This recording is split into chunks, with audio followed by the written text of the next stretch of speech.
Secretary general అయినటువంటి Shri SV శ్రీనివాచార్య గారు మాట్లాడుతున్నారు. ఈ యొక్క స్వాతంత్ర దినోత్సవ శుభాకాంక్షలు ముఖ్యంగా మనం ఈ ఇండిపెండెన్స్ డే ఎందుకు జరుపుకుంటాం అనేటువంటి what is the importance of independence day. మనం 2 జాతీయ పండుగలను జరుపుకుంటూ ఉంటాం. ఇది కంపల్సరీ మ్యాండేటరీ. ఈవెన్ మన భారతదేశ ప్రభుత్వం కూడా ఖచ్చితంగా ఈ 2 రోజులు ఈ యొక్క కార్యక్రమాలు జరుపుకోవాలని చెప్పేసి ఒక మ్యాండేటరీ ఇన్స్ట్రక్షన్ గవర్నమెంట్ ఆర్డర్స్ చేయడం జరిగింది. సో ఎందుకు చేసుకుంటాము అంటే ఈ భారతదేశ స్వాతంత్రం రాకముందు జరిగినటువంటి పరిణామాలను, ఆ రోజు జరిగినటువంటి సంఘటనలను, ఆ సంవత్సరాలలో వాళ్ళు చేసినటువంటి ఆ నాయకులు చేసినటువంటి త్యాగంను స్మరించుకుంటూ ఈ భారతదేశ స్వాతంత్రానికి వాళ్ళు చేసిన త్యాగాన్ని ఒకసారి గుర్తు చేసుకుంటూ ఆ లీడర్ని కూడా మనము స్మరించుకోవాల్సినటువంటి అవసరం ఈ ఒక్కరోజు మాత్రమే మనం చూస్తాం. మామూలుగా చూడండి, 15th ఆగస్ట్ అయిపోయిన తర్వాత ఏ రోజు కూడా దేశం గురించి కానీ, దేశం స్వాతంత్రం వచ్చిందని కానీ, దేశ నాయకుల గురించి కానీ ఎప్పుడైనా ఎవరైనా ఇలాంటి మీటింగ్ పెట్టి చర్చిస్తారంటే ఎవరు ఎక్కడ చర్చిస్తారు? ఎందుకు చర్చించారనంటే వాళ్ళకు ఉండేదంటే రాజకీయం, ఈ పార్టీ ఆ పార్టీ, వీటి గురించే చర్చలు తప్ప దేశం గురించి చర్చ జరగడానికి ఈ 2 రోజులు చాలా ఇంపార్టెంట్. ఒకటి 15th ఆగస్టు, రెండోది 26th ఆగస్టు. నిజంగానే చాలా మంది ఇది ఒక హాలిడే కింద డిక్లేర్ చేసేసి ఆ హాలిడే సెలబ్రేషన్ చేస్తారు తప్ప ఈ దేశ స్వాతంత్రంకు, దేశాన్ని గురించి మనవంతు గురించి ఏమన్నా చేశామా, ఏదైనా పాటుపడ్డామా అంటే అది కూడా ఈ పరిస్థితుల్లో ఈ రోజుల్లో జరగడం లేదు. సో ముఖ్యంగా నేను చెప్పడం ఏంటంటే నిజంగానే స్వాతంత్రం వచ్చిందంటే అంత ఇప్పుడుగా స్వాతంత్రం రాలేదు. ఈ రోజు ఇంత స్ట్రాంగ్ గా ఉన్నటువంటి భారతదేశం ఇప్పుడు కూడా అగ్రరాజ్యాలతోటి పోటీ పడలేనటువంటి పరిస్థితి ఉంది. అంటే మరి ఆ రోజులలో మనకు ఎడ్యుకేషన్ లేదు, ఆస్తులు లేవు, లీడర్స్ లేవు, పొలిటికల్ పార్టీస్ లేవు, ఒక బానిసత్వంలో బ్రతుకుతున్నటువంటి భారతదేశానికి స్వాతంత్రం కావాలని చెప్పి మొట్టమొదటిగా నేను ఈ రోజు కూడా చెప్తున్నాను, ఒకే ఒక వనిత ఈ సిపాయి ఉద్యమంలో ఆ రోజు చేసినటువంటి సేవ వెంకటరెడ్డి గారు చెప్పినట్టు ఝాన్సీ లక్ష్మీబాయి. అంటే ఆ శక్తి అనేది ఎక్కడికి వెళ్ళి వస్తుందంటే ఇప్పటికి కూడా ఆ శక్తి మహిళల నుండి ఆ శక్తి వస్తుంది. అంటే ఝాన్సీ లక్ష్మీబాయి ఆ రోజు ఆమె టేకప్ చేసి తర్వాత మంగల్ పాండే, తర్వాత ఇంకొక జాఫర్, ఇలాంటి లీడర్స్ అందరూ కలిపి ఆ రోజు 1857లో మొట్టమొదటి సిపాయి ఉద్యమంతో మన యొక్క స్వాతంత్ర ఉద్యమానికి నాంది పలకడం జరిగింది. ఆ తర్వాత 1885 సంవత్సరంలో ఇండియన్ నేషనల్ కాంగ్రెస్ అనేటువంటిది ఒక పొలిటికల్ పార్టీ ఏర్పడడం జరిగింది. అంటే ఆ రోజు ఆ ఇండియన్ నేషనల్ కాంగ్రెస్ లో ఇప్పుడున్నటువంటి లీడర్స్ కానీ ఇప్పుడున్నటువంటి పార్టీస్ ఏం లేవు. అంటే భారతదేశంలో ఉండేటువంటి స్వాతంత్రము సాధించాలనేటువంటి మనోభావాలు కలిగినటువంటి అత్యంత ముఖ్యమైన నాయకులందరూ కూడా ఇండియన్ నేషనల్ కాంగ్రెస్ లోనే ఉంది.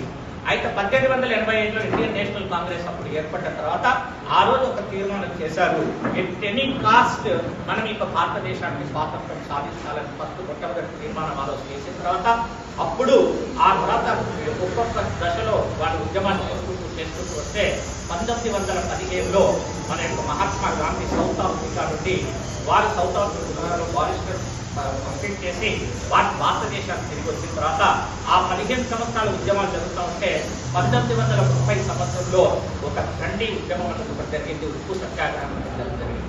ఆ తర్వాత మధ్యలో ఈ యొక్క విదేశీ దానికి వ్యతిరేకము, స్వదేశీ దానికి మనం సపోర్ట్ చేయాలా. ఆ రోజు బెంగాల్ కూడా పార్టిసిపేషన్ చేసేసి అప్పుడు ఈ యొక్క స్వదేశీ ఉద్యమం అనేది స్టార్ట్ చేయడం జరిగింది.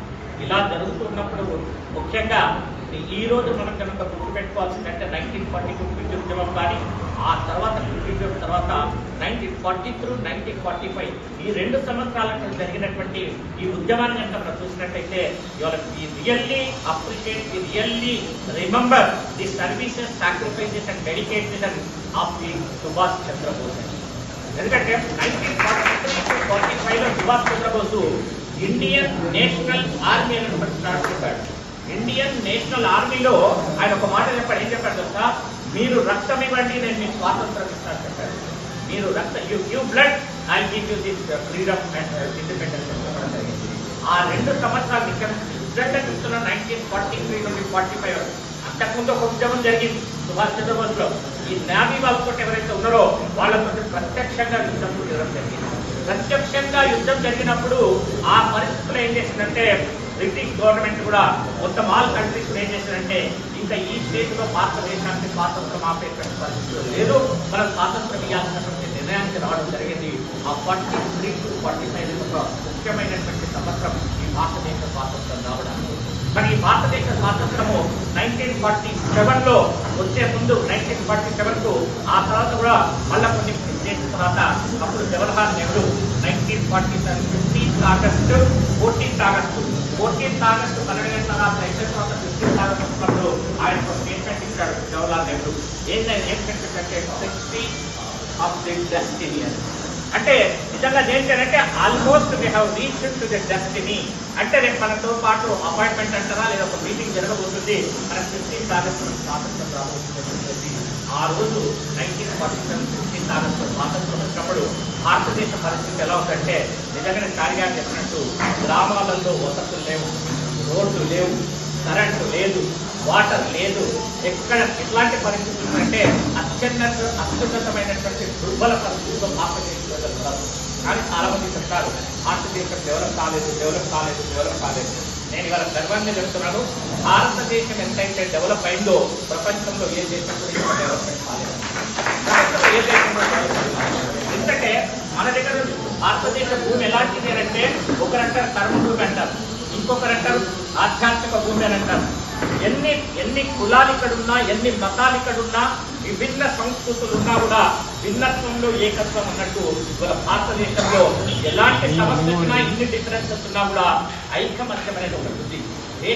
దేశం అంటే ఐకమత్యం ఒకటి ఉంది. ఇవాళ జగన్ ప్రపంచంలో చూడండి, ఏ దేశం చూసుకున్నా కూడా భారతదేశం లాంటి దేశం ఇంకొకటి లేదు అనేటువంటి ఆల్రెడీ ఒక డెస్టినేషన్కి వచ్చారు. ఇవాళ చాలా మంది చెప్తున్నారు నేను చేస్తాను, మీరందరూ అంటా ఉంటారు సిఆర్పీలో శ్రీనివాస గారు చేశాడు, వాళ్ళు చేశారు, వీళ్ళు చేశారు. కాదు, ఆ సిఆర్పీలో కూడా ఎలా వచ్చింది అంటే ఒక విత్తనం అనేది స్టార్ట్ అయింది. ఆ విత్తనాన్ని మొలకెత్తితే ఆ మొలకను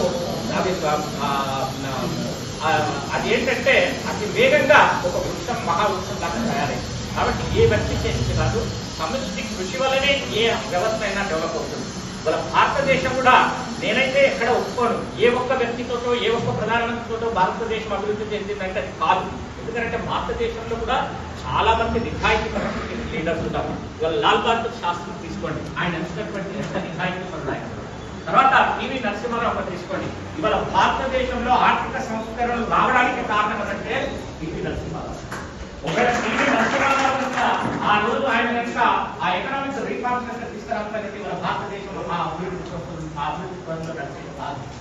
అదేవిధంగా అటల్ బిహారీ వాజ్పేయి ఇవాళ చూడండి, భారతదేశంలో ఏ రోడ్లో తిరిగినా కూడా 4-way రోడ్ అనేది మొత్తం రోడ్స్ అంటే కదా డెవలప్ చేసిందంటే అది బ్రెయిన్ చైల్డ్ ఎవరిదంటే అటల్ బిహారీ వాజ్పేయి. ఎంత మంచి లీడర్స్ కూడా ప్రతి పార్టీలో మంచి లీడర్స్ ఉన్నారు. ఈ పార్టీ ఆ పార్టీని కాదు, అంటే దేశానికి, దేశ స్వాతంత్రానికి, దేశ అభివృద్ధికి పనిచేసినటువంటి చాలా మంది నాయకులు మన భారతదేశంలో ఉన్నారు. ఇవాళ నిజంగానే అటల్ బిహారీ వాజ్పేయి కనుక కొద్దిగా ఆరోగ్యం బాగుండి ఒక్కటి చెప్పండి, ఇవాళ నైతిక ప్రిన్సిపల్స్ ఎవరికి ఉన్నాయి చెప్పండి, మోరల్ ఎథిక్స్ ఎవరికి ఉన్నాయి చెప్పండి, ఎవరికన్నా ఉన్నాయా ఈ రాజకీయ పార్టీలలో? అటల్ బిహారీ వాజ్పేయి అటల్ బిహారీ వాజ్పేయి ఒక్క ఓటు ఆయన అడిగితే కాదని వాళ్ళు ఎవరు లేరు, కానీ నేను అడగాను, ఒక్క ఓటు కూడా నేను అడగను, నేను చేయను. ఆయన ఒక ప్రధానమంత్రి పదవిని అడుగుతున్నా తప్ప ఒక తీసుకుని అన్యాయం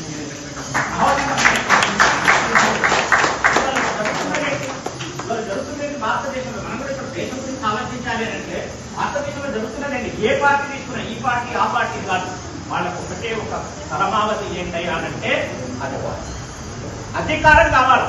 అధికారం ఏ విధంగా చేయించుకోవాలా, ప్రిన్సిపల్స్, మోరల్స్, ఎథిక్స్ ఏం లేకున్నటువంటి వాళ్ళ యొక్క భారతదేశంలో రాజకీయ పార్టీ, ఈ పార్టీ ఆ పార్టీ, ప్రతి రాజకీయ పార్టీకి ఇలాంటి ఉద్దేశం ఉంది. కాబట్టి దీని గురించి మనం ఎంత చేయగలుగుతామంటే అంత చేయాలంటే దేశానికి నిజంగా ప్రక్షాళన చేయాల్సినటువంటి అవసరం ఉంది. ఈ ప్రక్షాళన ఎలా జరగాలి అంటే భారతదేశంలో రాజకీయ నాయకులు నిజంగానే ఇవాళ జ్యుడిషియల్ కానీ, లెజిస్లేటివ్ కానీ, లేదా దాంట్లో కూడా కొన్ని ఇంపార్టెంట్ నిర్ణయాలు తీసుకెళ్ళడం జరుగుతాయి. తప్పకుండా లియాఫీ అనేది ఏజెంట్ల కమిటీ పనిచేస్తుంది. ఎలాంటి స్వార్థం లేకుండా లీడర్స్ అంతా పనిచేస్తూ ఉన్నారు.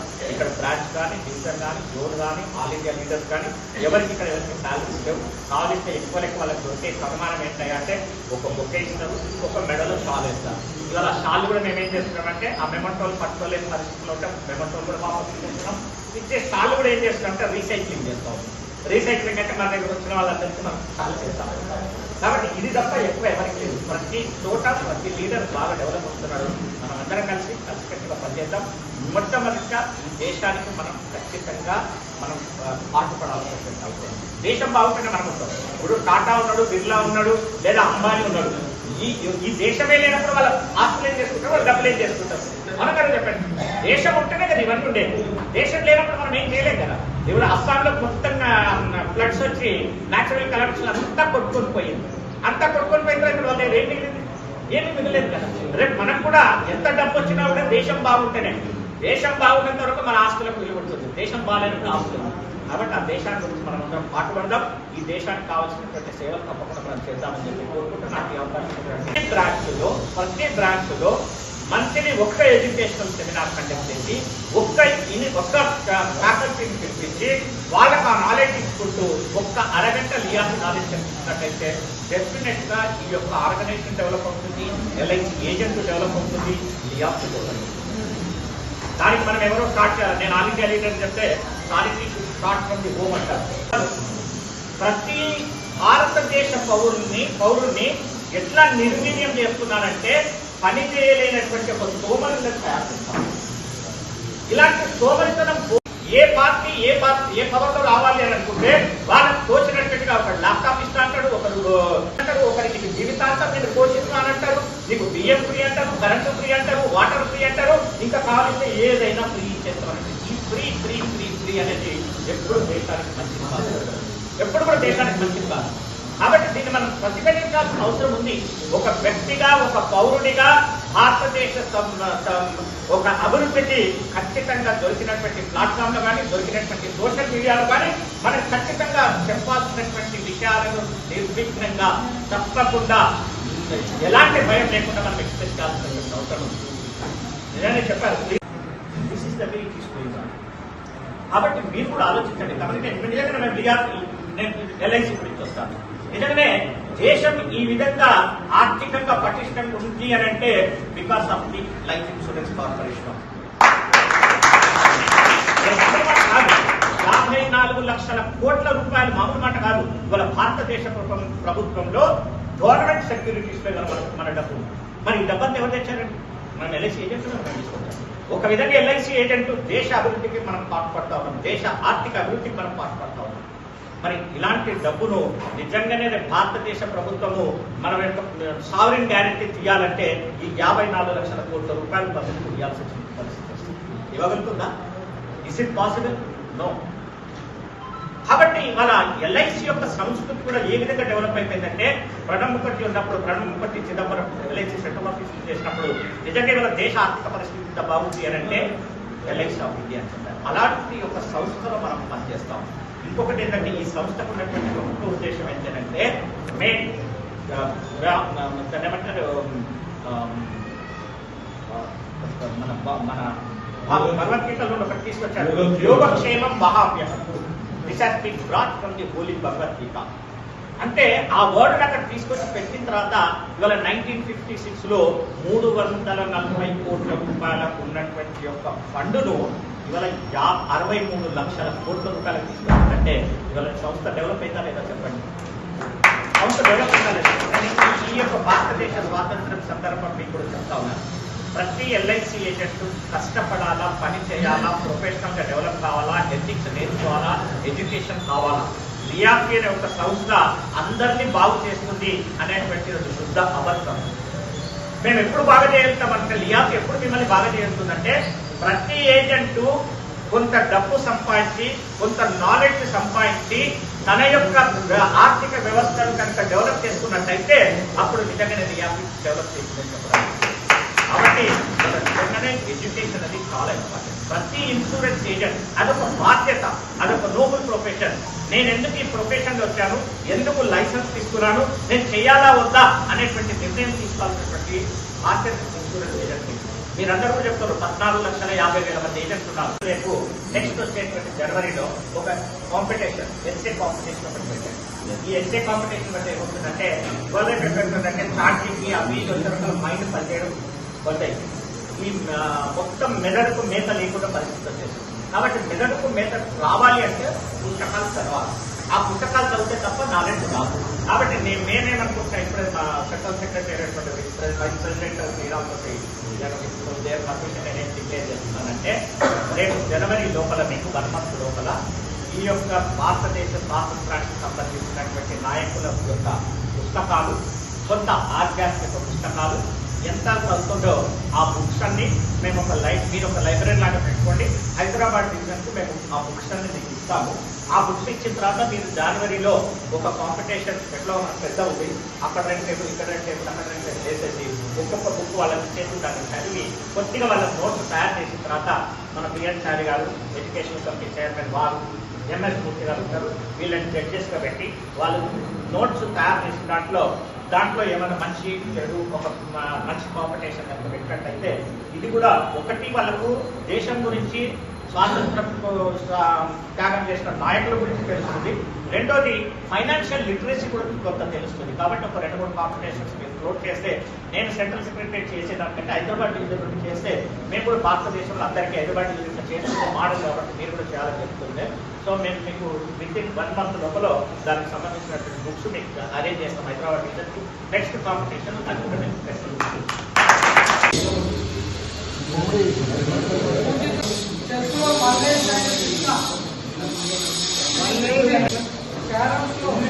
SV Ramanarao first prize,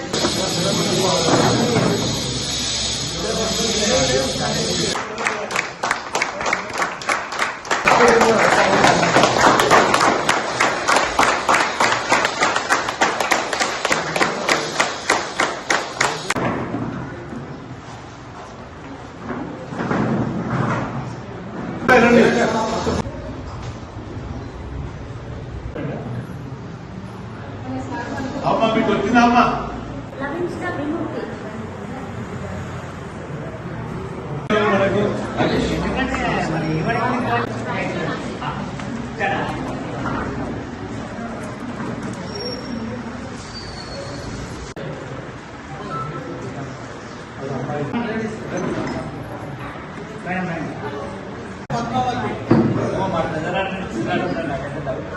Bagaiah K Srinivas chess, Bagaiah K Srinivas chess,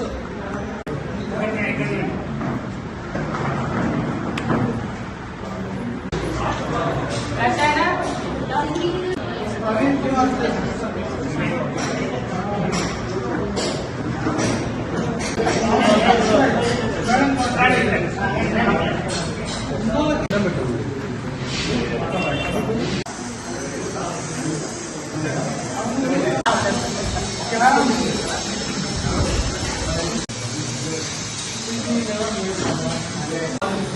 sir ఇక్కడ చూడండి.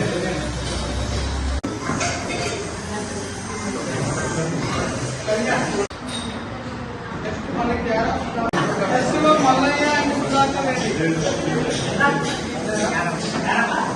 సెకండ్ లాస్ట్ వైవి రాజు.